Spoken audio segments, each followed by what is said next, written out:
You've all heard the story. Claire chirped into the mic, raising her champagne. The time I fell off the monkey bars and cried for 3 hours straight until my real dad called from Seattle and calmed me down. Everyone laughed. Not the full room. Just her friends, some tipsy bridesmaids, and the groom's side who didn't know better. Tom sat frozen in his seat, a linen napkin half folded in his palm. Claire's voice was bright, polished, and just sharp enough to cut glass. I just want to thank the man who helped make all of this possible, who stepped up, paid for the venue, the band, the dress. She paused dramatically, grinning. No, not the placeholder who raised me. The real man, the real dad. And then she raised her glass. To Anthony, wherever you are, you're the one who made today happen. The silence hit first, a low ripple of unease. Claire didn't notice it or pretended not to. She was too busy soaking in the applause of her own self-congratulation. Susan, Tom's wife, visibly flinched. The maid of honor gave a stiff little laugh, eyes darting toward Tom, who hadn't moved since the first syllable.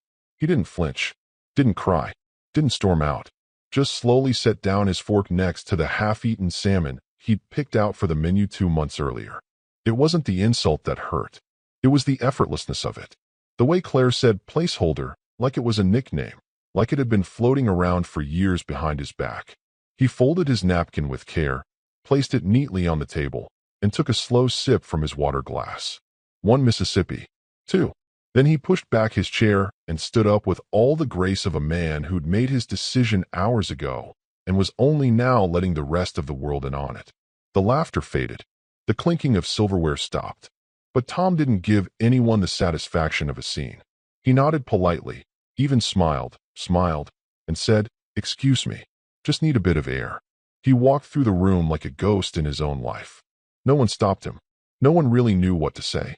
Out on the balcony, the fall air bit a little. He welcomed it. He could still hear Claire inside, gushing about how she picked the color of the flowers to match a photo her biological father once sent her from Yosemite. Tom remembered that photo too. It arrived the same week he paid off her braces. He looked down at the street, the string lights, the valet stand. His hand grazed the inside pocket of his blazer, where he kept his old leather planner. For years, he had refused to delete the number. A small protest, maybe. Or maybe he knew, some part of him knew, that a moment like this would eventually come. Before we continue, just a quick thing. 97% of you listening right now aren't subscribed. If you're here, this story clearly hit a nerve. A quick tap on that subscribe button means everything to the team bringing this to life. Now back to Tom. He pulled the planner out, flipped to the tab marked Whitmore, Charles, and stared at the number. He'd written it in pen nearly a decade ago when they first met at a charity auction. Back then, it was small talk. Pleasant. Now it was a chessboard. He tapped the number into his phone. It rang twice. Charles speaking. Tom's voice didn't tremble. Still in town. There was a pause, then the slow smile in Charles's voice. Thought you'd never ask. Tom slid the planner back into his coat. Behind him, someone opened the balcony door, glanced at him, and shut it again. Inside, the speeches moved on. Someone toasted the couple's college years. The DJ queued up a Coldplay song. Claire laughed at something her fiancé whispered. Susan kept looking toward the glass doors, praying her husband wouldn't make a scene. But Tom had already left the stage. Not angrily, not loudly, not dramatically. He simply vanished from the spotlight he'd funded. And this time, he wasn't coming back with a smile. The apartment felt unfamiliar that night. Or maybe Tom just felt unfamiliar inside it. Susan hadn't come home yet. She'd stayed behind with Claire, likely pretending everything was fine while helping box up floral arrangements or organizing gift bags for the guests. Tom didn't ask. He didn't text. He didn't even take off his jacket. Just stepped inside, loosened his tie, and sat at the old oak desk where he used to balance tuition receipts and camp permission slips. The room still had the faint scent of tobacco from when he smoked cigars out the window. Claire used to run in and yell, "You, Dad, you smell like Grandpa's car." That was before she started calling him Tom at school functions. Before real dad became something she said with a straight face. He opened the drawer, pulled out his planner, leather, worn, stained from a coffee spill during a Denver layover in 2014. Still kept it in pristine order. His entire life lived in those pages. doctor appointments, fishing trips. The week Claire totaled her first car, and he fought with the insurance adjuster for 2 hours until she got a better settlement. He flipped past it all, past the months he'd flown out to help her move, past the scribbled reminder to renew AAA for Claire's car, past all the loyalty. Then he stopped on a page marked only with a single name, Charles Whitmore. There were no hearts around it, no highlights, no underlines, just a number and a thin, steady line beneath it, like a vein. He had promised never to call it. Charles had given it to him once in passing, saying, in case things ever get complicated. That was years ago, back when Tom still believed things were simpler than they looked. But now he tapped the number into his phone. It rang. Twice. Charles speaking. Still in town. Tom's voice was perfectly level. He sounded like someone asking if it might rain. A short pause. Then, thought you'd never ask. Tom smiled, but not the warm kind. It was a thin smile, a blade drawn across memory. Tomorrow. Dinner. Delancey's. My treat. Done. Tom ended the call. The name disappeared back into the digital ether, like it had never been dialed. He opened his laptop, went to the Delancey's reservation page, and booked a table for 2, private booth, 8 p.m. He clicked confirm, and then he sat. Still, not angry, just very, very awake. Outside, the city moved on. Claire was likely posting rehearsal selfies, unaware that her name had just quietly left Tom's financial life like a whispered exit cue. He looked around the room. The bookshelf where he kept every Father's Day card she'd made from age 6 to 17. The photograph of them at her college graduation, his hand on her shoulder, hers resting on his. She had asked him to stand in place of her bio dad that day. You're the one who earned it, she said, crying. He hadn't cried that day. He wasn't crying now. He stood, walked to the cabinet, and took out the good whiskey. Not the one people pretend to like, but the one he only opened twice. Once after Claire got her master's degree, and once when Susan had that cancer scare and turned out fine. He poured exactly 2 fingers into the glass, swirled it, took one slow sip. He didn't need to rage. He didn't need to rant. He just needed to prepare. Because once the check hits the table tomorrow night, something else will too. Balance. Of the poetic kind. Claire twirled once in the mirror, laughing as the lace hem of her gown flared around her ankles. Oh my God, this is it, she whispered, eyes gleaming. This is the day. Her friends fussed over her hair, adjusting curls and snapping selfies. The makeup artist packed up quietly in the corner while champagne flutes clinked and someone shrieked about a missing earring. It was all exactly as Claire had imagined. Chaotic, expensive, beautiful. And then her phone buzzed. She grabbed it instantly. One unread message from an unsaved number. Proud of you. Wish I could be there. Dad. Claire froze, holding the phone against her chest like it was something holy. Her friends leaned in, curious. He texted, she breathed. My real dad. He remembered. There was a collective awe from the bridesmaids. Someone handed her another glass of champagne. See, one of them grinned. That's the energy you need today. Claire smiled so hard her cheeks hurt. Not once did she mention the man who was there, who stayed, who paid, who sat silent through her speech the night before like a statue carved out of disappointment.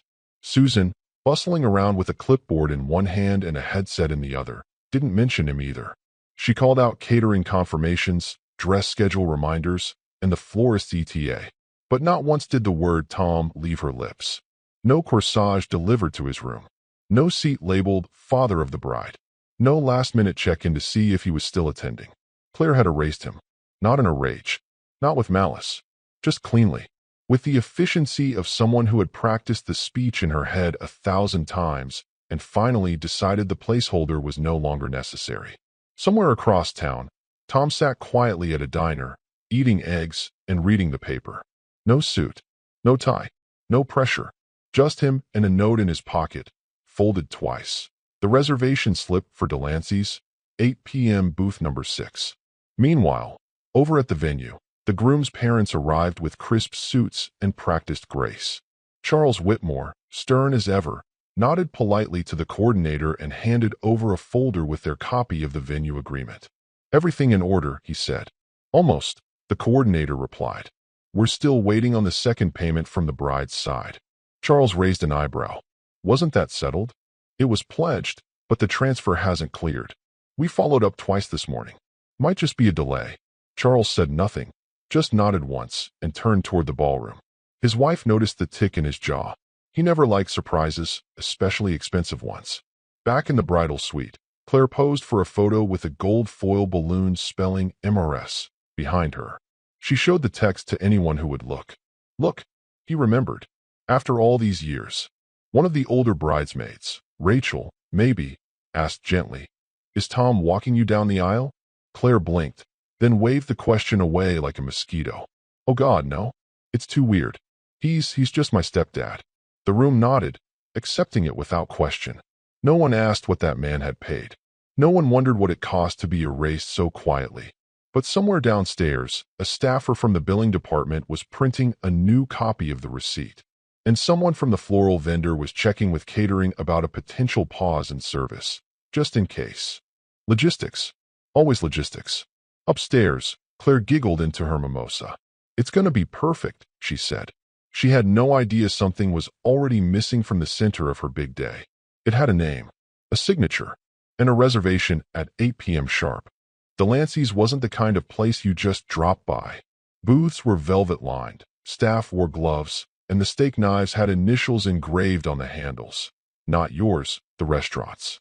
It was quiet money, power that didn't raise its voice. Tom arrived 5 minutes early, of course. Not because he was eager, but because Charles Whitmore was the kind of man who weaponized punctuality.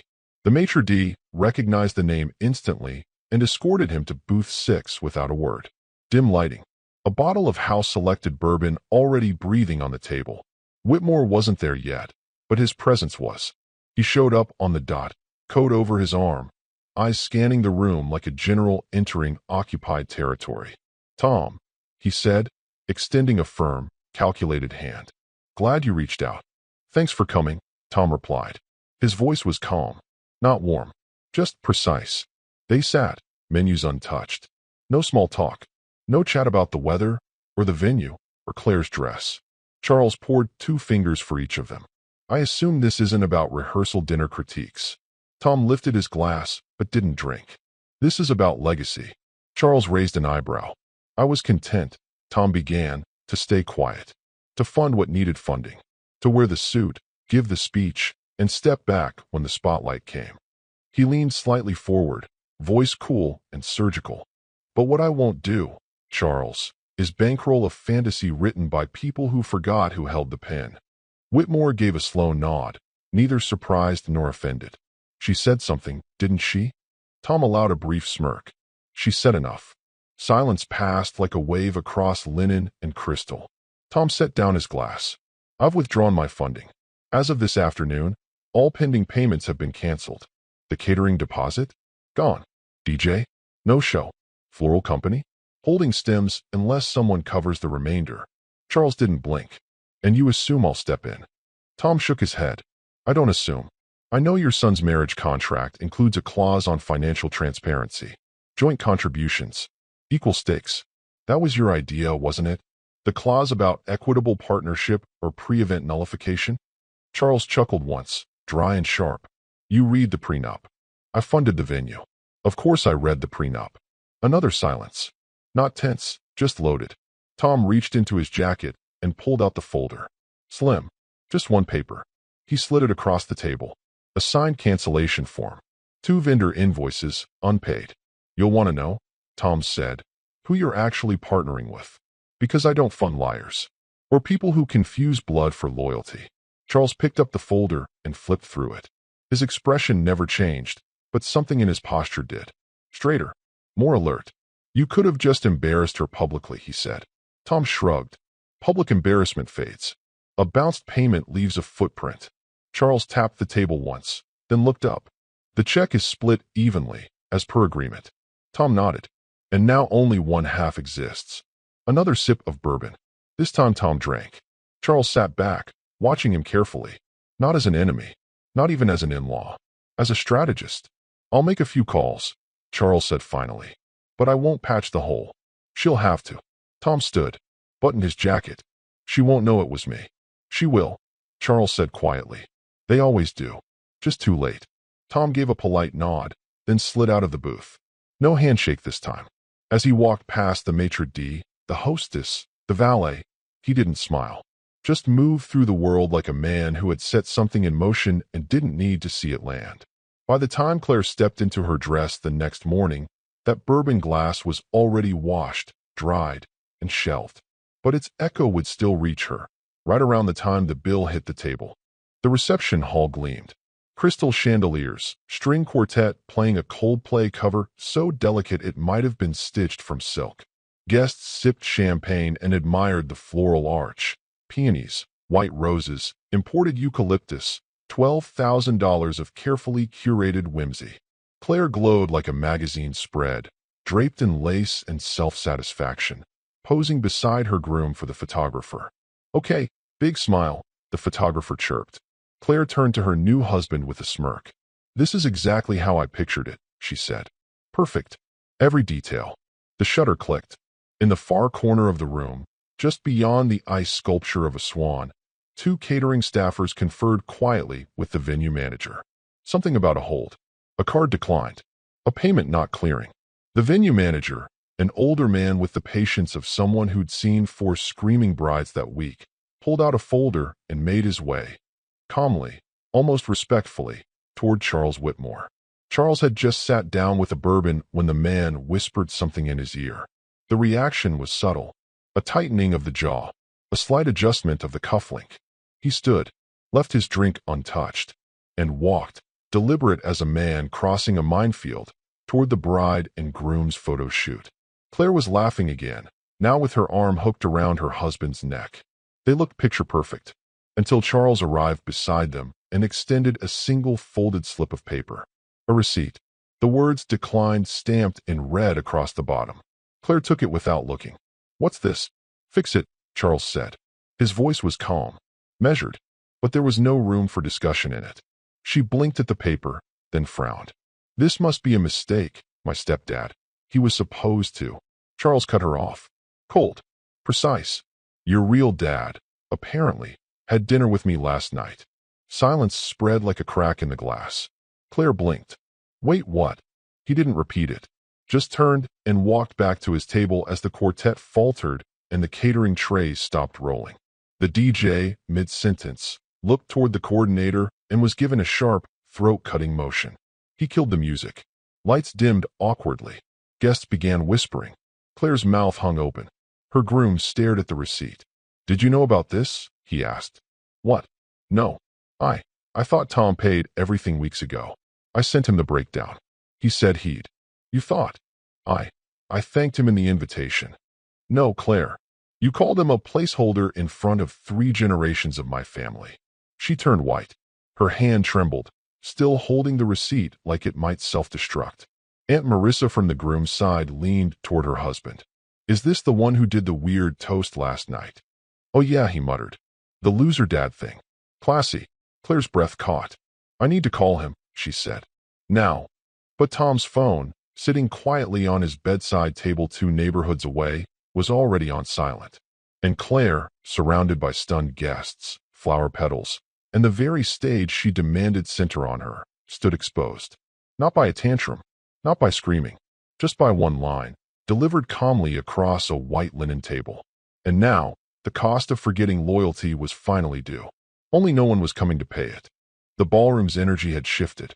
You could feel it in the way people clustered, small knots of guests whispering in corners, glancing nervously toward the front table where the DJ stood idle and the bar staff had stopped pouring. The floral centerpiece on the cake table had wilted slightly under the heat, or maybe it just looked that way now, in the silence. Claire caught up with her husband near the coat check, pulling him gently by the sleeve. "Jason, can we talk for a second?" He followed her into the hallway, where the gilded sconces lit their shadows like they were part of a courtroom drama. She turned to him, trying to put on that sweet face, the one she used when talking parking tickets out of existence. "This isn't my fault," she began. Jason looked at her like she was a stranger trying to sell him a memory. "What's going on?" Claire waved the receipt in the air like it might flap away all responsibility. "It has to be a mistake. Maybe Tom messed something up with the bank. Or maybe he did it on purpose. You saw how weird he was last night. The way he just walked out. Jason blinked. You mean after you publicly humiliated him in front of everyone? Claire blinked back. I was joking. Everyone knew I was joking. He tilted his head. Did he? She swallowed. I mean, come on. That man raised me. Sure, but he always knew where he stood. I didn't mean it like. You called him a loser, Jason said. Quiet. Deadpan. In front of 300 people. And my father. While the man was paying for the entire event. Claire's voice rose just a little. But my real dad texted me. He finally reached out. What was I supposed to do? Ignore him? Jason's silence said everything. He didn't move, just slid his hands into his pockets and looked at her like someone doing math on a whiteboard they suddenly couldn't solve. Claire's lips trembled. Why are you looking at me like that? I don't know, he said. Maybe I'm just wondering what else you'll throw away the second it doesn't look shiny enough. He turned, slow and tired, like a man walking away from a car wreck he couldn't prevent but didn't want to relive. Claire stood frozen for a moment, then fumbled for her phone. She scrolled to Tom's contact. Dad, Tom, still saved in her phone like a relic she forgot to rename. Hit call. 1 ring. 2. Then, the number you have dialed is unavailable. Please leave a message. No voicemail greeting. No warmth. Just sterile default audio. She hung up. Called again. Same thing. Her fingers shook. She texted, Can we talk? I didn't mean what I said. The 3 dots didn't appear.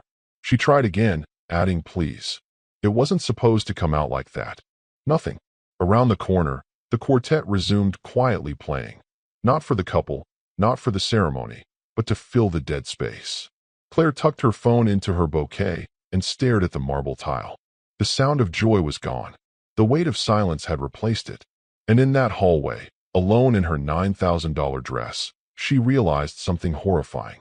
She had rewritten her story, but the man she'd edited out had been holding the ink all along. By mid-reception, the gossip wasn't whispers anymore. It was orchestral. At table 6, a groomsman leaned across to his date, phone face down beside his wine glass. You see that video going around? The one with the toast? She asked. He nodded, expression somewhere between disbelief and amusement. Who calls the guy who raised them a loser? On a mic. At their own wedding. I thought it was a roast at first, she muttered. But then she thanked the biological dad, the one who's not even here. 3 tables over, Aunt Marianne clicked her tongue. Disgraceful, she whispered to her sister. 30 years he raised her. Paid for everything. And she tosses him out like yesterday's salad. Her sister added, You know the groom's father used to work in mergers? I bet he saw the whole thing coming.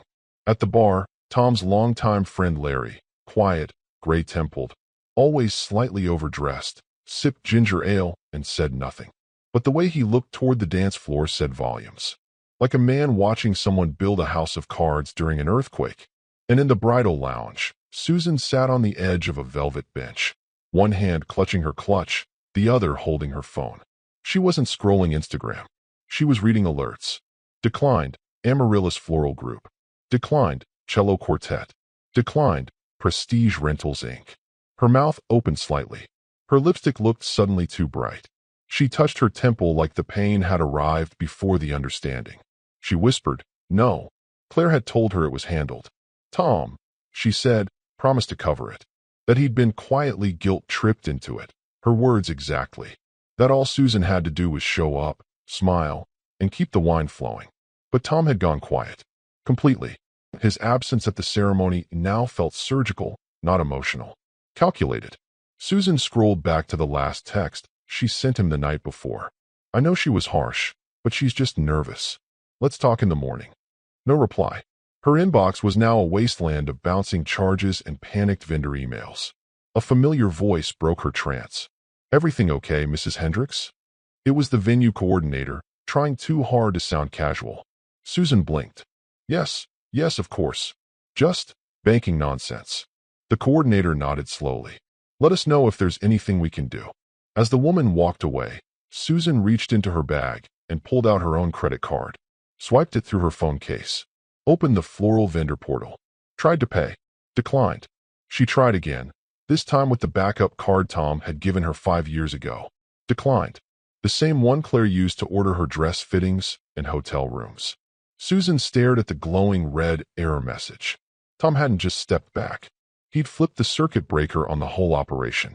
In the ballroom, Claire laughed too loud at a joke no one heard. The guests clapped along to the band's half-hearted rendition of Brown-Eyed Girl. But the air had shifted. Respect didn't leave loudly. It just stopped arriving. And across the floor, couples began exchanging glances that said everything they didn't want to say out loud. Something's wrong. Something expensive. The knock came just after 10. 3 short taps. Too timid to be a stranger. Too familiar to be anyone else. Tom didn't rush to the door. He knew who it was before her silhouette even flickered across the frosted glass panel. He waited another 10 seconds, just listening. A car passed on the street. Somewhere upstairs, his neighbor coughed. Then, another knock. This one softer. He opened the door just a crack. Just enough for one eye and a sliver of his face to be seen in the dim hallway light. Susan stood there, her makeup faded, hair still pinned from the reception. Her heels looked like they were killing her, but she hadn't changed. She hadn't even undone the little clasp on the necklace Claire gave her that morning. The one that read Mom of the Bride. Tom said nothing. Susan exhaled. I didn't know, Tom. He raised an eyebrow. Didn't know what? She was going to say that. That toast. That line. Placeholder. I swear I didn't know. Tom didn't move. Didn't blink. She took a half step forward.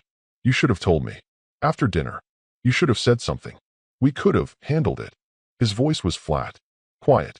You lived in that house, Susan. She flinched like he slapped her. You heard every word she said over the years. You heard her call me boring. Call me controlling. Ask why we couldn't be more like Anthony's family. He leaned against the door frame, voice steady. You saw her rip up that Father's Day card in 9th grade and throw it in the trash. You remember that. Susan looked down. She was a teenager. Tom let out a dry chuckle. She was 28 when she called me a loser in front of your goddamn bridge group last fall. Her lip trembled. She was under stress. This wedding that I funded. Until I didn't. Susan looked up, eyes wide now. Wait. You pulled the funding. Tom said nothing. Her breath hitched. You could have warned me. We could have fixed this. I did warn you, Susan. Every year. Every insult. Every time you said, she didn't mean it, honey. Don't take it so personally. She was crying now. No mascara, no dramatics. Just quiet, uneven breathing. I just wanted her to be happy, she said. And I wanted a daughter who didn't treat me like luggage with a credit score. She shook her head. She loves you. She does. She's just immature. Tom opened the door just an inch wider, enough to let the hallway light catch his face fully. His expression wasn't angry. It was worse. It was empty. I don't need her to love me, Susan, he said. I needed her to respect me, and I needed you to stop letting her forget who raised her. A pause. Then he added, softer, but you couldn't do that. Not once. Susan reached for the edge of the door. Tom, please. Don't do this. He held her gaze for a long moment. Then slowly, gently, pushed the door closed until only a narrow beam of light remained. His voice came through, muffled but clear. Good night, Susan. Click. The deadbolt turned. She stood frozen, hands still hovering in midair. Behind her, a neighbor's door opened slightly, then shut again. A breeze lifted her shawl. She didn't move, didn't scream, just leaned back against the wall and slid down to sit on the floor of the hallway, shoulders trembling. The woman who once defended every insult with a smile, now crying beneath the fluorescent hum of a building where her husband no longer lived with forgiveness. Inside, Tom poured a glass of water, took a sip, then crossed out one more name from his planner. The phone buzzed at 12:17 a.m. Tom sat in the dark, a book unopened on his lap, TV muted. He wasn't tired, just resting in that strange limbo where silence is louder than sound. He glanced at the screen. Claire. No photo. Just the name. He let it ring. Twice. 3 times. Then voicemail picked up. A pause. A breath. Then her voice. Raw. Trembling. Unsure. Nothing like the girl who'd called him a loser with a smile and a flute of champagne in her hand. Please. I didn't mean it. Static for a second. A breath caught in her throat. I know what I said was wrong. I don't know why I said it. I thought it would be funny, I guess. Or edgy. But the second you stood up and walked out, I knew. A sniffle, then a full sob that cracked down the center. I ruined it. I ruined everything. Jason hasn't said a word to me since the reception ended. Mr. Whitmore won't return my calls. Mom's just confused. But you? You're the one who stayed. Always. Another pause. I've been thinking about everything you did for me. The dentist appointments, the prom dress, that night you drove 6 hours to pick me up from that stupid music festival when I lost my wallet. You missed your friend's retirement party for that. And I never even said thank you. She tried to pull herself together, but the words came in pieces now. You were the best man I've ever known. Not just in the wedding. In my life. More crying. Then, quietly, I'm so sorry, Dad. Please call me back. Click. Tom stared at the screen as the message ended. A silent countdown began. One new voicemail. He tapped it open. Listened. Halfway through the first sentence, he stopped the playback. Then, without a flicker of hesitation, pressed delete. No folder. No archive. No second listen. Just gone. Outside, the city exhaled into night. A car door slammed somewhere. The faint thump of distant bass music pulsed from a neighbor's apartment. Inside, Tom stood and walked to the bookshelf. There, next to the Father's Day cards she didn't destroy, sat a small silver frame. A photo of Claire at 7, sitting on his shoulders at the county fair, cotton candy in hand. He stared at it for a long second, then turned it face down. Not angrily, just finally. The phone buzzed again. No name this time. Just unknown. He let it ring, and fade.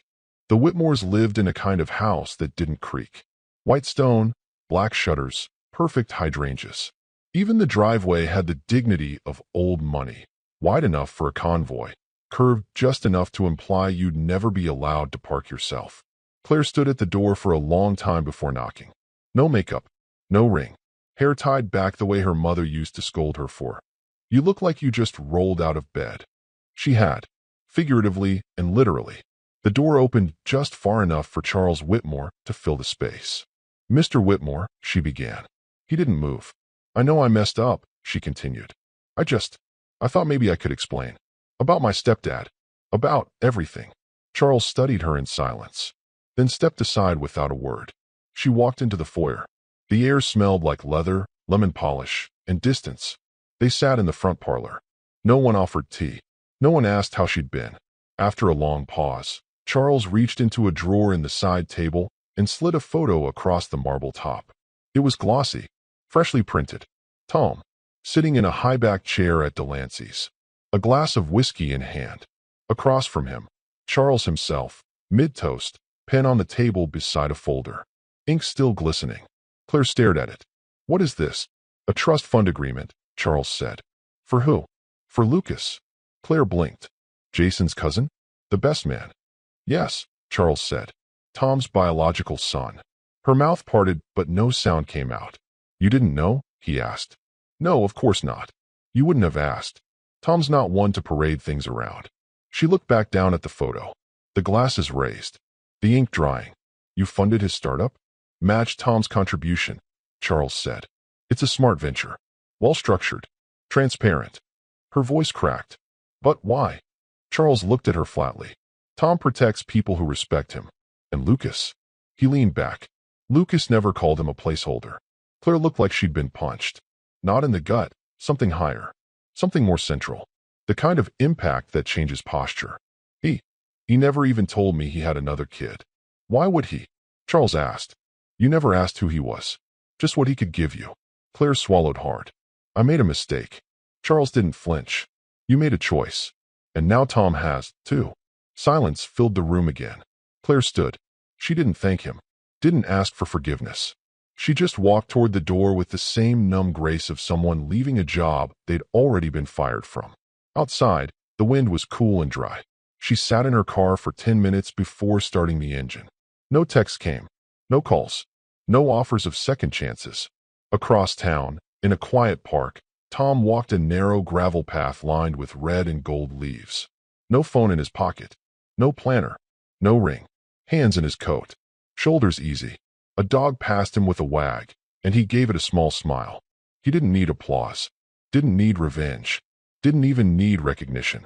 He had what he'd always wanted. Quiet. Distance. And the kind of freedom that only comes when you stop asking for it and start taking it back.